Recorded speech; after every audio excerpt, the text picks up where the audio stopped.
좀 제 얼굴이 이상하죠. 벌의 진로를 가로막다가 제가 대가를 좀 치르고 있습니다. 예. 이 녀석이 이마에 붙더니 그냥 한 방울 쏘고 가더라고요. 위력이 대단해, 제 얼굴을 보니까요. 그러면 생각을 했습니다. 야, 우리 주님이 우리를 위하여 치르신 대가는 십자가의 죽으심인데, 그리고 부활하심인데, 그 큰 은혜 안에서 우리가 얼마나 변화되고 있는가, 새 사람 되고 있는가. 오늘 말씀에 또 제목이 천사의 얼굴과 같더라 그랬습니다. 우리들이 얼마나 변화되어 있는가, 새롭게 되어 있는가 깊게 생각을 하며 이 말씀을 통하여 은혜가 있기를 원합니다. 사도행전 6장에 보면은 초대교회인 예루살렘 교회가 구제 문제로 조금 혼란스러웠습니다. 이 문제를 이제 맡겨서 해결하기 위해 7명의 일꾼을 택하는데 그 중에 한 사람이 스데반입니다. 그 뒤에는 뽑은 이야기가 바로 6장 앞에서 나오고 1절로 7절까지 나오고요. 8절로 15절까지는 그 중에 이 스데반을 중심으로 해서 일어난 사건이 기록되어 있습니다. 7명이 어떤 일을 했다라고 하는 기록이 나오는 게 아니고 그 중에 한 사람인 스데반을 통하여서 하나님이 행하신 일에 기록이 되는데, 그 사건을 살펴보면서 오늘 은혜를 나누고자 합니다. 먼저 스데반은 어떤 사람이라고 성경은 말하고 있는가? 8절을 보게 되면은 스데반이 은혜와 권능이 충만하여 큰 기사와 표적을 민간하게 행하니, 이렇게 소개하고 있습니다. 성경은 스데반을 은혜와 권능이 충만한 그리스도인이라고 우리에게 소개해주고 있습니다. 이는 한마디로 하나님이 어떤 분인가를 사람들에게 잘 보여주는 성도라는 말씀입니다. 누구를 잘 보여줍니까? 하나님. 그건 스데반과 하나님이 함께 하신다는 사실에서 잘 드러나고 있습니다. 즉 스데반이 복음을 증거할 때에 하나님께서 큰 기사와 표적을 동반하게 해주심으로 이를 입증하셨습니다. 그렇습니다. 신자는 하나님이 어떤 분인가를 반사해주는 거울과 같은 존재입니다. 누구를 잘 보여줘야 됩니까? 하나님을 잘 보여줘야 됩니다. 그러기에 진정한 신자는 성령이 함께 하시기 때문에 사람의 마음을 흔들어 감동시킬 만한 은혜와 권능으로 충만한 삶을 살 수 있는 것입니다. 그래서 은혜와 권능이 충만한 스데반을 가리켜서 믿음과 지혜와 성령이 충만한 사람이라고 또한 소개를 하고 있습니다. 앞에 보면 5절에 보게 되면 7명을 향하여 가리켜 말하기를, 온 무리가 이 말을 듣고 믿음과 성령이 충만한 사람 스데반과 하고 쭉 나오지요. 또 읽었던 본문 10절에 보면은 스데반이 지혜와 성령으로 말함을 그랬지요. 지혜와 성령으로 말함을. 스데반은 그러한 신자라 예수님이 메시아가 아니라고 반대하는 자들과 당당히 맞서서 그들의 주장이 거짓임을 밝히며 복음은 구원의 능력이라고 담대히 전하였습니다. 스데반이 지혜와 성령이 충만하여 복음을 전하면 사납고 잔인한 대적자들이 꼼짝을 못하였습니다. 여기서 믿음과 지혜가 충만한 그리스도인이란 어떻게 살아가는 것이 하나님 나라에 가장 적합한 삶인지를 알고, 또한 무엇이 하나님 나라에 적합한 목표인지를 알고 자기의 삶을 경영하며 살아가는 믿음의 사람을 말합니다. 성령이 충만한 그리스도인이란 자신의 인격과 삶 속에서 하나님 나라의 거룩한 내용을, 곧 예수 그리스도를 닮은 모습을 나타내 보이는 사람입니다. 다시 말해 육신과 세상을 사랑하지 않고 시대의 풍조를 따라가지 않고 하나님 나라에 합당한 삶을 사는 성도를 말합니다. 바로 스데반이 그러한 신자였기 때문에 담대히 예수 그리스도의 복음을 증거할 수 있었습니다. 사랑하는 성도 여러분, 하나님께서는 스데반과 같은 신앙의 사람을 통해서 당신의 교회를 흥왕하게 하십니다. 그러기에 우리도 스데반과 같이 신령한 지혜를 구하여 아버지 하나님께서 기뻐하시는 것들을 잘 파악하여 살아가야 합니다. 왜냐하면 하나님께서는 어떤 사람이든지 어떤 신분의 사람이든지 어떤 출신의 사람이든지 하나님 나라를 위하여 택하여 쓰실 때에는 자신의 영광을 위해 매우 가치 있게 쓰시기 때문에 그렇습니다. 스데반 얼마나 귀히 쓰셨습니까? 이제 뒤에 나옵니다마는 스데반의 사건을 통하여 복음이 온 땅으로 퍼져나갑니다. 구원의 역사의 전환점을 이룬 사건이 스데반의 죽음입니다. 순교입니다. 베드로, 바울 이런 모든 사람들 하나님이 택하셨기 때문에 그를 부르셨기 때문에 어떻습니까? 그의 삶이 하나님의 영광이 되도록 사용되는 은혜가 있었습니다. 여기 모인 우리 모두가 이 대열에 합류하는 큰 은혜가 있기를 원합니다. 그러나 세상은 신실한 이런 하나님의 사람을 가만히 두지 않는다는 것입니다. 스데반을 시기하고 질투하는 자들이 일어나 그를 대적했습니다. 사방에 흩어졌던 유대인들이 몰려와서 스데반과 예수 그리스도에 관한 격렬한 논쟁을 한 것을 말씀하고 있습니다. 9절에 보면 이른바 자유민들 즉 구레네인 알렉산드린 길리아가 아시아선 사람들에 해당해서 어떤 자들이 일어나 스데반과 더불어 논쟁할세. 이들은 복음을 전하는 스데반을 끌어내리려는 대적자들이 일어난 것입니다. 그러나 대적자들은 성령에 충만하여 지혜와 말씀이 뛰어난 스데반을 당해낼 수가 없었습니다. 분명히 말씀하지요. 스데반이 지혜와 성령으로 말함을 그들이 능히 당하지 못하여. 이는 예수께서 제자들에게 너희 안에서 말씀하신 이는 하나님이시라고 말씀하신 대로 부활하신 주께서 성령으로 스데반을 통하여 구원의 복음을 증거했기 때문에 이길 수 없었던 것입니다. 스데반이 말을 잘해서 실력이 뛰어나서 능력이 뛰어나서 이긴 것은 아닙니다. 내가 너에게 할 말을 주리라 약속하신 대로 스데반이 복음을 증거할 때에 주님이 함께 해주셨다라고 하는 말씀입니다. 성령과 지혜로 충만한 스데반에 전하는 말은 성경적인 분명한 근거와 설득력이 있었습니다. 따라서 율법을 가졌으나 진정한 복음을 알지 못했던 유대인들은 확신에 찬 스데반과의 변론에서 결코 이길 수가 없었던 것입니다. 사랑하는 성도 여러분, 누구든지 영적인 싸움에서 이기려면 성령의 검인 하나님의 말씀으로 우리는 든든히 무장되어야 합니다. 그것이 바로 성령과 지혜로 충만해지는 길입니다. 만약 그렇지 않으면 마음으로 믿어 시인하는 복음 증거가 되지 못하고 자신의 말 실력으로 설득하려고 하는 것이 되어 듣는 자가 거부감을 느껴 꺼리게 되는 것입니다.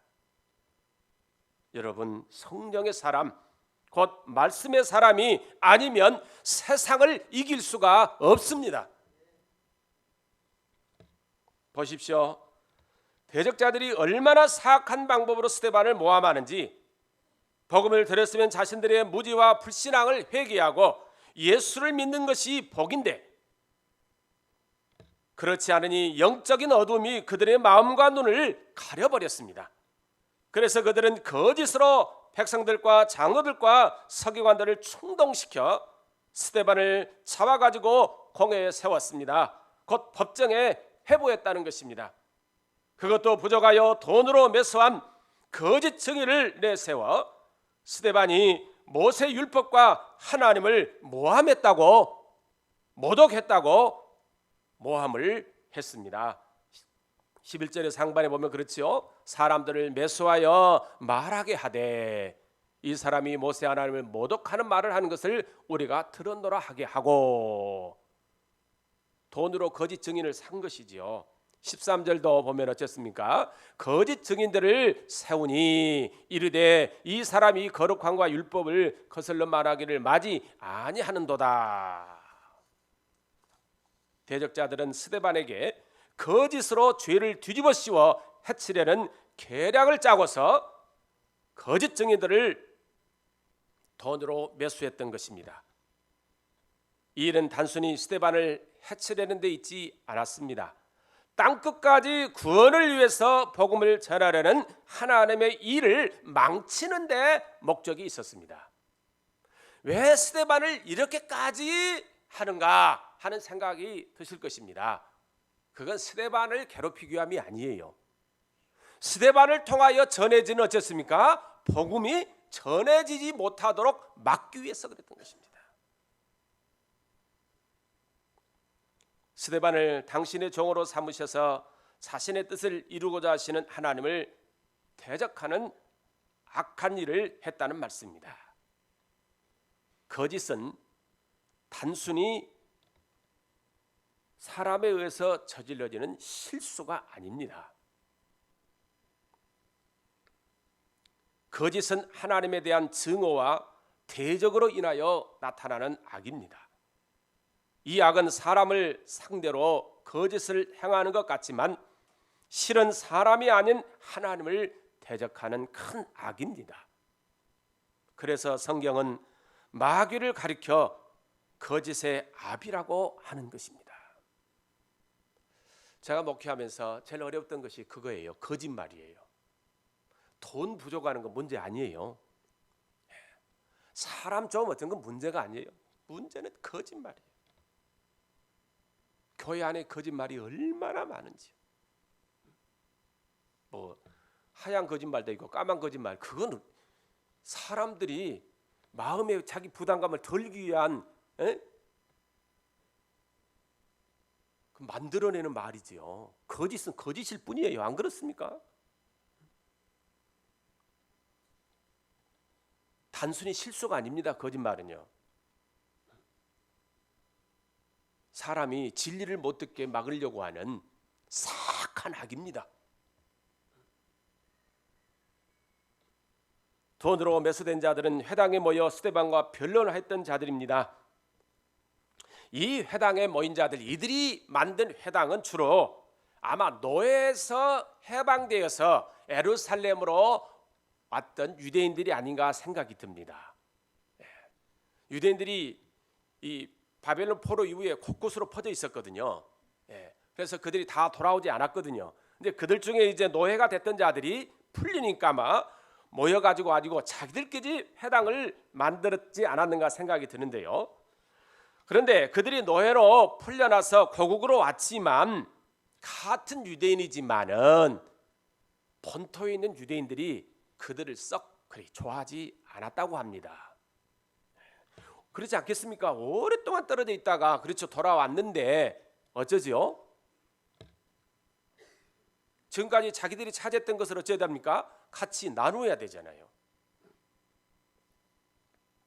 그래서 상당한 괄시를 받았다고 합니다. 그런데 회당에서 복음을 전하는 스데반을 보니까 그를 잘 이용하면 본토 유대인들에게 점수를 얻을 수 있다는 생각을 했던 것 같습니다. 즉 우리는 같은 유대인으로 하나라는 것을 보이고 싶어서 이 그들이 싫어하는 스데반을 어째요? 이렇게 다루었다 하는 말씀입니다. 그래서 돈으로 사람을 매수하여 확실하게 일을 꾸몄던 것 같습니다. 악한 일을 도모하는데 이렇게 해서 장로들과 서기관들이 합세하게 되었습니다. 그런데 왜 유대인과 장로와 서기관들은 스데반과 같은 신실한 종을 대적하는 일을 합니까? 첫째는 그들의 삶 속에 하나님의 말씀이 뿌리를 내리지 못하여 선악을 분별하지 못하기 때문에 그렇습니다.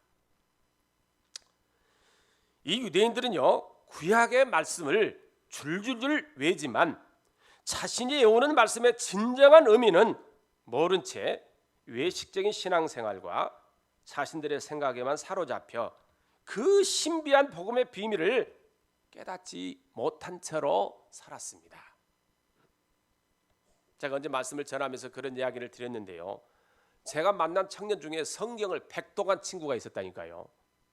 17인가 18인가 예수 믿었는데 제가 만났을 때 아마 20대 후반 못 됐을 거예요. 6, 7인가 됐을 거예요. 한 10년 정도밖에 안 됐는데 성경을 백독을 했어요. 야, 그래서 제가 기가 죽을 뻔했다니까요. 죽은 건 아니고 기가 죽을 뻔했어요. 세상에 백독을 했다가니요. 근데 어떻게 백독했냐니까 잠을 안 자고 성경만 읽었대요. 일하는 시간 외에는 공무원인데 잠만, 그래서 모든 숙직을 몇 년 동안 자기가 다 했대요. 예, 공무원이었거든요. 근데 모든 숙직, 총각이겠다, 모든 숙직을 다 하고 백독을 읽었는데 이제 자기 교회 제가 목사로 부임을 해서 저에게 성경 공부를 한 거예요. 이제 찾아와서 그러더라고. 그 전까지 내가 백독했는지 어떻게 알았겠습니까? 찾아와서 이야기하니까 알았지요. 목사님, 제가 성경 실은 백독을 했습니다.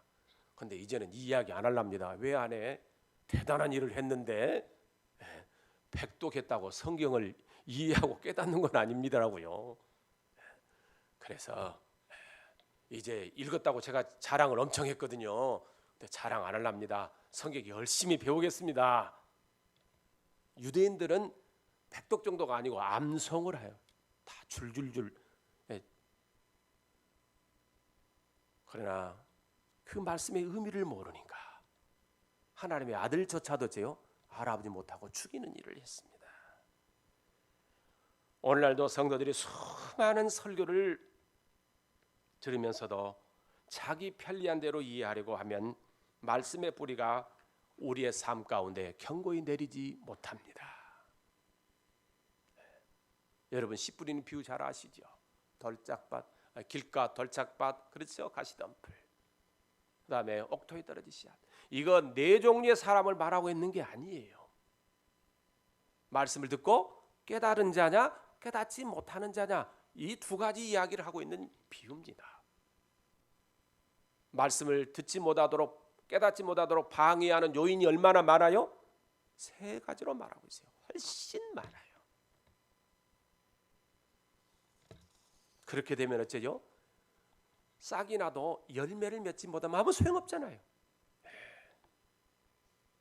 유사 그리스도인이란 책을 쓴 매튜 미드라는 목사님은 당신이 비록 말씀과 하나님의 계명을 기뻐하는 그리스도인이라 해도 한갓 유사 그리스도인일 수 있다라고 그 책에서 경고하고 있습니다. 가짜 그리스도인일 수 있다.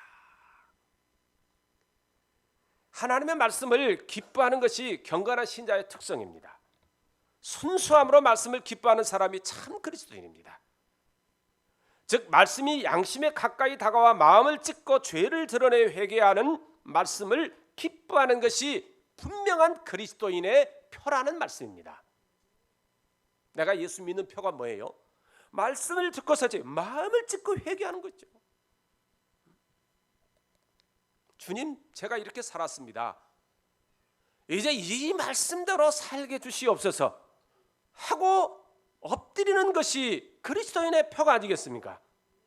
하나님과의 교제를 가져오는 말씀을 기뻐하는 것, 또한 영혼의 단비를 맞는 그러한 사람이 진정한 믿음의 사람이라는 것입니다.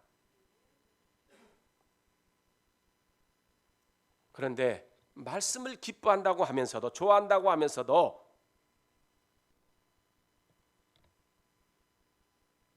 그러한 자들에게 은혜가 있지 않을 수도 있다고 이 매튜 목사님은 자기가 쓴 책에 경고하고 있는 것을 제가 쭉 읽어봤는데요. 그 중에 무슨 이야기를 하고 있느냐면요, 많은 사람들이, 이건 청교도 때에 사실 목사님이시거든요. 청교도 시대에 얼마나 오래됐습니까 지금. 근데 그때도 그랬는가 봐요. 많은 사람들이 설교자의 화술 때문에 말씀을 좋아한다는 거예요. 화술 때문에. 요즘으로 하자면 뭐죠? 적당히 유머도 하고, 그렇죠? 목사님이 설교할 때 적당히 유머도 하고, 야, 그래도 목사님 설교도 한 번씩 그러한, 그렇죠? 위트가 있는 말이 있어야지. 그래서 어떤 분이 유명해졌죠. 대전에 계시는 어떤 분이 계셔요. 유명해졌어요. 제가 제주도에 간 적이 있는데 어느 숙소에서 제가 밤에 이렇게 돌아다니다가 밤늦게 들어왔는데요. 그 제가 있는 숙소에 주방장이라고 그러더라고요. 나중에 주방장인데 텔레비전으로 막 킥킥거리고 막 웃고 있어요. 그래서 뭔 이 시간에 코미디를 하는가 하고 그래서 이렇게 봤더니요, 그분이 나와서 설교하는 것을 보고 죽는다고 웃고 있어요. 설교를 듣고 내가 충격을 받았어요. 내가 물어봤어요. 당신 예수 믿냐? 아니요. 근데 왜 이것을 듣고 그렇게 좋아하냐? 그랬더니 코미디가 웃기는 것보다 목사가 웃기니까 더 웃긴대요. 그래서 제가 충격을 받았습니다. 목사로서. 저렇게도 볼 수 있는 것이구나. 화술 때문에. 그렇죠. 내용이 아니고 화술 때문에. 말씀을 듣는 것은 즐거워하지만 말씀대로 행하는 것은 전혀 기뻐하지 않는 사람들이 교회 안에 많다고 지적을 했습니다. 제사보다 순종이 나은데 말씀을 들어도 순종이 없다는 것입니다. 그래서 선지자 예스겔은 이스라엘 백성을 향하여 이렇게 책망하고 있습니다. 그들이 너를 음악을 잘하며 고운 음성으로 사랑의 노래를 하는 자 같이 여겼나니 내 말을 듣고도 준행하지 아니하거니와. 여러분, 교회 와서요, 우리 찬양대 얼마나 찬양 잘합니까? 찬양을만 듣기 좋아하는 분들도 있어요. 제가 가르치던 제자 중에 상당히 잘하는 성악가가 있어요. 서울의 유명한 교회 솔리스트로만 돌아다녀요. 강남에 있는 교회만. 지금도 강남에 있는 소망교회 솔리스트예요. 얼마나 대단한 거 생각을 해보십시오. 노래 정말 잘합니다. 뭐 이태리가 수석으로 나왔으니까요. 나한테 신앙에 고민을 내놓고 상담하는데 네 노래 때문에 교회 나가면 안 된다.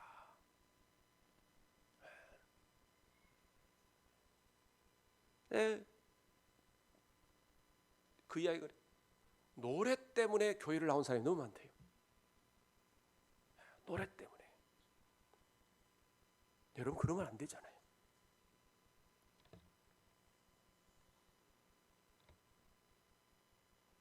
너로 동안 우리가 신앙생활을 하면서 하나님의 말씀이 우리의 심령을 주장하여 삶을 새롭게 변화받지 못하면 우리는 가짜 신자로 살아갈 수 있다는 것을 기억하셔야 합니다. 그런 신자는 유혹에 약하여 시험에 빠지기 쉽습니다. 그런 사람들은 유창한 말로 선동하면 충동되어 하나님을 대적하는 죄를 쉽게 범하게 됩니다. 그리하여 건강한 좋은 교회를 세우는 일은 하지 못하고 온갖 불평과 원망으로 거룩함을 허무는 일을 하게 되는 것입니다. 사람이 그러잖아요. 하나님의 말씀을 그렇게 안 들어도 아이고 저 집사님 무슨 일이 있다네. 그것은 어째요? 토시 하나 잊어먹지 않아. 그래서 소문을 쫙 순천 시내 다 내는지 어떻게 그런가 모르. 저도 그래요. 그렇죠? 하나님 말씀은 못 외우면서 어쩌죠? 남의 이야기 그냥 토시까지 다 알아. 토시 정도가 아니고 각색도 잘해. 그렇죠? 얼마나 각색을 잘하는지 해가지고 어째요? 제가 봤다니까요. 어떤 분인 드라마 5분 보면은 50분짜리 이야기를 만들어 버려요. 그래서 옆에 있는 사람을 칭찬을 하더라고. 처음에는 굉장히 좋았어요. 그분이요. 이분은 이런 분입니다. 근데 이제 이야기가 계속 가잖아요. 듣는 본인이 거북스러워 가지고 화를 벌컥 내더라니. 내가 어찌 그런 사람이냐고. 칭찬을 어마어마하게 하는데 사람의 말은 잘 듣는데 그렇죠? 하나님의 말씀을 듣지 못하는가. 신앙에 뿌리를 내리지 못합니다. 열매를 맺지 못하게 됩니다. 두 번째로 왜 그러한 일들을 유대인들이 저질렀는가? 영적으로 미숙했기 때문에 하나님의 말씀이 아닌 사람의 말에 돈에 끌려갔습니다. 이는 선인지 악인지 할 일인지 하지 않아야 할 일인지를 구별을 못하고 사는 신자를 말합니다. 내가 믿는 사람이라고 해야 될 일인지 안 해야 될 일인지 가야 할 길인지 안 가야 할 길인지 어찌해야 됩니까? 초신자가 아니면은 이제 알아야 되잖아요. 그렇죠? 찬양대 정도는 되면 어째요? 알아야지요. 내가 할 일인지 안 할 일인지, 할 말인지 안 할 말인지 분명히 알아야 되거든요. 구별해야 됩니다. 왜요? 우리들에게는 뭐였습니까? 믿는 자들에게는 다른 종교와는 다르게 우리에게 뭐가 있습니까? 생명이 있습니다. 이 생명은 잘합니다. 그런데 잘하지 못하여 아직도 천만차들이 있다는 것입니다. 그런 신자들은 누가 돌봐주지 않냐면 스스로 신앙생활을 유지하지 못합니다. 그래서 우리 김 목사님 늘 갓난 아이와 같은 아이들 늘 돌보라고 우리 성도들에게 말씀하시더라고. 와서 보니까 늘 그런 성도들이 있어요. 돌봐야 돼요. 너는 아직도 그 모양이냐? 그럴 게 아니고 돌봐주셔야 돼요. 예를 들면 아직도 교회 가자고 해야만 가는 사람들 있잖아요. 그렇죠? 예. 아직도 하나님의 말씀을 혼자 읽지 못해. 아직도 설교 들을 때 집중하지 못하고 이해하지 못하여 졸며 지루하다 못해 딴 생각하고 있어요. 얼마나 심심했으면 어떤 사람은 주보 교정하고 있어요. 그 시간에 주보 교정을 제가 많이 겪고 당했습니다. 큰 교회 부목사를 했을 때 예배 끝나자마자 주보 들고 와요. 목사님! 왜요? 목사님 여기 틀렸잖아요. 목사님 여기 틀렸다. 예배 시간 그거 교정 본 거예요.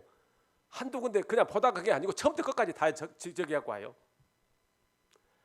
아직도 사람들이 자기를 대접해 주지 않으면 섭섭해하고 스스로 일하지 못하는 건고, 아직도 내가 이 주님의 교회에서 무엇을 해야 하는지도 모르고 그저 교회만 왔다 갔다 하는 그런 신앙생활, 아직도 하나님께 주신 것들에 대해 감사하지 못하고 여전히 만족하지 못하고 달라는 소리만 있는 신앙생활이라고 하면은 우리가 한번 돌아봐야 합니다. 이 모든 것은 신앙적으로 미숙하기 때문에 그렇습니다. 이런 사람들이 빠지기 쉬운 위험은 다른 사람들의 말에 쉽게 충동되어 악한 일에도 생각 없이 동참해버린다는 것입니다. 이러한 시험에 빠지지 않는 길은 빨리 철없는 어린아이 신앙에서 성숙한 그리스도인으로 자라가야 합니다. 변화되어야 합니다. 그래서 이 교회가 시행하고 있는 1:1 교육, 뭔 교육, 목사님 하여튼 보통 열정이 아니셔요. 에? 저번에도 목사님들 만나 이야기할 때 김 목사님 같이 다 못한대요. 못해. 부목사들이 있는 것도 아니고 여럿이 있는 것도 아니고 큰 교회 부목사들 여럿이 있어도 그 쉬운 일이 아니거든요. 제가 해봐서 압니다. 저는 부목사를 10년 넘게 해본 사람이라요. 압니다. 혼자 자기 신앙을 성장시키셔야 돼요. 믿음은 자원하여 하는 거예요. 그렇잖아요. 자원해서 하셔야 돼요. 히브리서 5장 13절의 말씀에서 분명히 말씀하고 있습니다. 이는 젖을 먹는 자마다 어린아이니 의의 말씀을 경험하지 못한 자요 단단한 음식은 장성한 자의 것이니 그들은 지각을 사용함으로 연단을 받아 선악을 분별하는 자들이니라. 아멘. 우리가요 사람 말에 어이 그래 얼른 잘 끌려가는 것 같으면 하나님 나 아직 또 철없이 잘하지 못했네요 알고 어찌해야 되겠습니까? 하나님께 다 은혜를 구해야 돼요. 잘할 수 있도록. 어떻게 하나님 말씀에는 잘 안 끌려오는 어떻게 사람 말이 잘 끌려가는지 잘도 끌려가. 이리 끌려가고 저리 끌려가고 이 동네 가고 저 동네 가고 그냥. 어린아이 신자란 믿기 시작할 때부터 영적으로 변화되지 않는 상태로 있는 신자를 말합니다. 그런 신자는 마치 신생아가 병이 걸려 시간이 지나도 자라지 못하는 것 같은 것입니다. 빨리 적절한 치료를 통하여 벗어나야 합니다.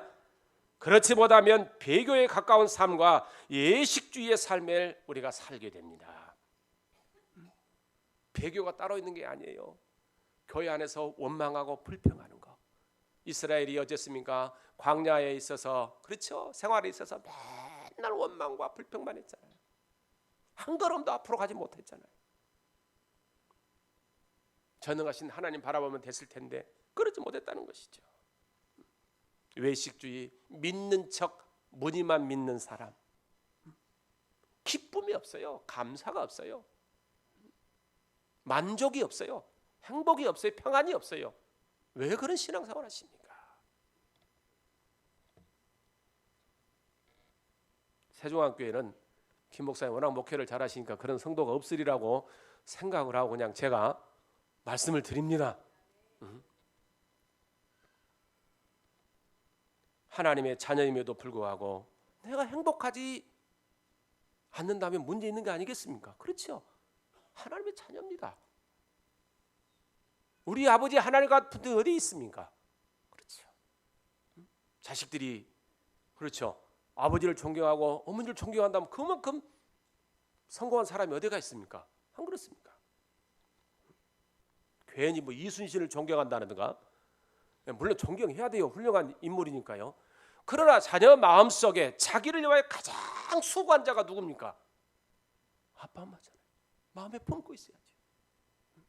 그래야 건강한 사람입니다. 마음이 따뜻한 사람입니다. 하나님을 공경한 진정한 믿음의 사람이기 때문에 그렇습니다.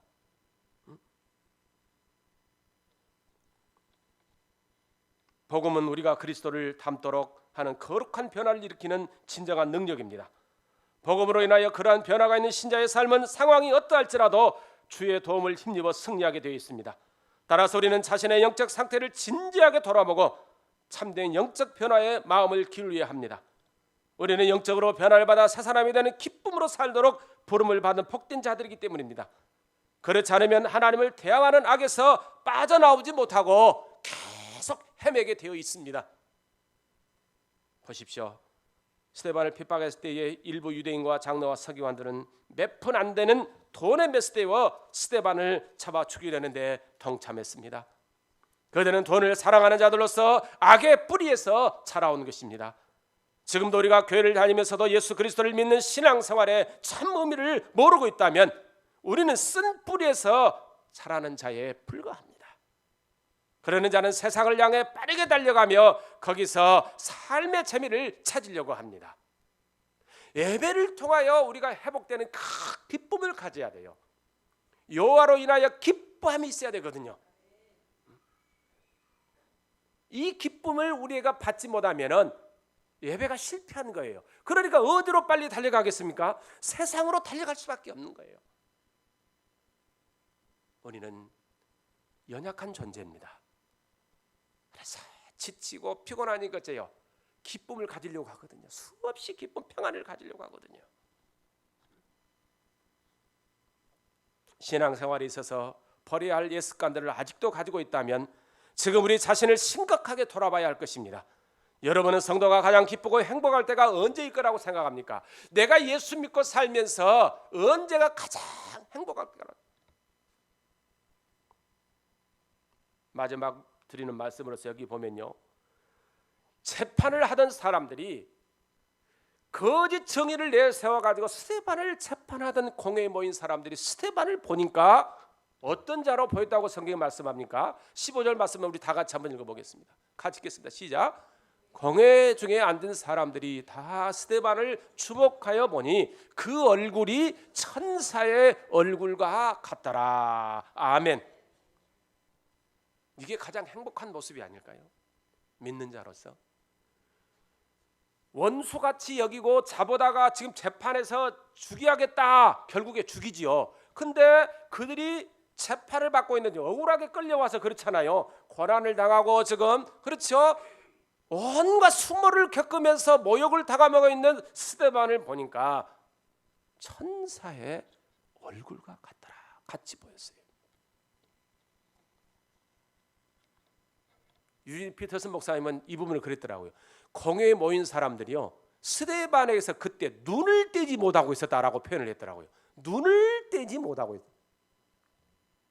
막 안에서 막 부글부글 지금 끓어오르잖아요. 스데반 때문에 그렇잖아요. 지금 이제 막 화가 막 치밀어 오르고 부글부글 분노가 올라와서 저는 어떻게 처쳐버릴까 하는데 그 원수에게서 눈을 떼지 못했던 이유가 뭐야? 천사가 같더라.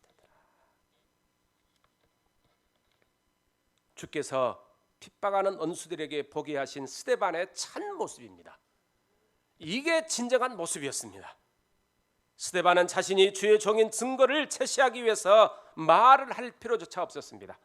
주님이 스데반의 얼굴에 비치신 얼굴의 광채가 그가 신실한 하나님의 종임을 모든 사람들에게 말해줬기 때문에 그렇습니다. 이 사람은 하나님과 모세를 모독한 자가 아니다. 그는 모세와 같이 나의 충성된 종이다. 하나님이 그렇게 말씀하신 것입니다. 왜 하나님께서 스데반의 모습을 그렇게 보게 하셨을까요? 그게 궁금하잖아요. 또 안 가르쳐 드리면 또 오늘부터 당장에 주여 내 얼굴을 천사와 같이 하게 해주시옵소서. 천사는 안 보이는 영문 아닙니까? 네. 왜 천사같이 보이게 하셨을까? 많은 책을 보니까 좀 공감을 하지 못한 해석들을 한 것을 봤는데요. 구약 시대에는 하나님께서 자기 백성들에게 자기의 뜻을 알릴 때에 주로 누구를 통해 알리셨습니까? 천사들을 통해 알리셨습니다. 그런 것처럼 주께서 친히 자신의 신실한 종 스데반을 천사와 같은 존귀한 모습으로 세우셔서 배발하는 공회 앞에서 복음을 증거하셨던 것입니다. 스데반이 하는 말이 어째요? 내가 너희들에게 주는 복음이라 이 말입니다. 너희들이 반대하고 거부하고 그를 죽일 일이 아니라 이 말입니다. 그가 전하는 말이 진실이요 진리요 너희들을 구원하는 복음이라 이 말입니다. 그런 의미에서 뭐가 같이 보이겠다고요? 천사와 같이 보이겠다 이 말입니다. 사랑하는 성도 여러분, 우리는 주께서 나 같은 것을 충성되게 여겨 맡겨주신 사명을 신실하게 감당할 때에 주께서 그려주시는 모습이 나의 얼굴에 나타나야 합니다. 벌 한 방 쏘니까 제대로 나타나잖아요. 얼굴에요. 예수님 만났으면 그렇지요. 우리에게 어째요? 주님을 닮은 모습이 그려져야 돼요. 그럴 때 우리 말을 그 사람들이 어째요? 진짜로 들을 거 아니겠습니까? 그 말에 감동케 하시는 역사가 나타난다 이 말씀입니다. 하나님은 예수님을 세상에 보내셔서 자기 자신을 증거하셨습니다. 그 길은 예수님이 십자가에 죽으시는 것이었습니다. 하나님의 아들인 예수님의 죽으심으로 통해서 세상의 악함을 드러내셨고 그 악함 가운데서 저지요 그 아들의 죽음을 통하여 우리를 구원하신 것입니다. 스데반이 바로 그 길을 간 것입니다. 여러분 아시는 대로 의인은 믿음으로 삽니다. 이것은 의인은 어떤 형편에서도 오직 믿음으로 사는 그 모습으로 하나님을 증거한다는 것입니다. 이것을 위해서 하나님이 자기 백성을 고통과 어려움에 버려두기도 하십니다. 바로 믿음의 사람 스데반이 그랬습니다. 스데반은 박해에도 불구하고 예수 그리스도를 증거한 것은 그래서 자신의 위대함을 보여주고 함이 아니라 예수 그리스도의 위대함을 보여주고자 했던 것입니다. 너희들이 아무리 미워하고 싫어해도 내가 믿는 나를 구원하신 주님은 이런 분이다. 돌을 던져봐라. 나를 죽여봐라. 나에게 달라질 것은 없다. 왜요? 이미 그 안에 누가 와서 사시니까요? 예수님이 와서 사시니까. 우리는 성령의 사람으로서 하나님에 대해서 확실하게 대답해야 될 책임이 있습니다. 우리는 은혜의 사람으로서 예수 그리스도의 죽으심과 부활에 대해 확실하게 대답해야 될 책임이 있습니다. 우리는 구원받은 사람으로서 죄와 심판에 대해 정확히 대답해야 될 책임이 있습니다. 우리는 예수의 증인으로서 복음과 진리에 대해서 정확하게 대답해야 될 책임이 있습니다. 그렇게 우리가 믿음으로 살면 그리스도인으로서 바울이 데살로니가 교회 교인들에게 말한 대로 이는 우리 복음이 말로만 너에게 이르는 것이 아니라 오직 능력과 성령과 큰 확신으로 된 것입니다라고 확실하게 고백할 수 있도록 주의 일을 할 때에 우리의 얼굴에서도 하나님의 은혜의 빛이 그려질 것이라고 믿습니다. 사랑하는 성도 여러분, 예루살렘 교회는 스데반과 같은 거룩한 시가 있었습니다. 교회는 스데반과 같은 일꾼 곧 거룩한 시가 있을 때에 거룩한 교회로 하나가 되어 성장을 하며 교회 밖으로 구원의 복음을 퍼지게 할 수 있습니다. 사도도 아닌 스데반은 괄시받는 헬라파 유대인들이 있었지만 은혜와 권능이 충만하여 큰 기사와 표적을 행하며 복음을 증거하는 사명을 다하는 신실한 일꾼이었습니다. 예루살렘 교회는 그러한 충성된 종들의 수고로 성장하는 교회였고 선교하는 교회였습니다. 홍수 때에 식수가 귀하듯 교회는 많으나 참 신자를 보기가 어려운 때입니다. 여러분, 홍수가 나면 물이 얼마나 많습니까? 그러나 정작 마실 물은 없습니다. 오늘 교회가 그렇지 않는가? 오늘 교회에 스데반과 같은 신앙의 사람이 절대적으로 필요한 때입니다. 세종안교회 안에 새로운 변화의 불길을 일으킬 예수님을 닮은 신앙의 사람들이 크게 일어나기를 소원합니다. 기도하겠습니다. 하나님, 말씀 주셔서 감사합니다. 이 말씀에 의해서 우리를 변화시켜 주시옵소서. 예수님을 닮은 사람으로 살아가게 하여 주시옵소서. 그러므로 말미암아 우리 입에서 나가는 것이 진정한 구원의 역사가 나타나는 복음이 있게 하여 주시옵소서.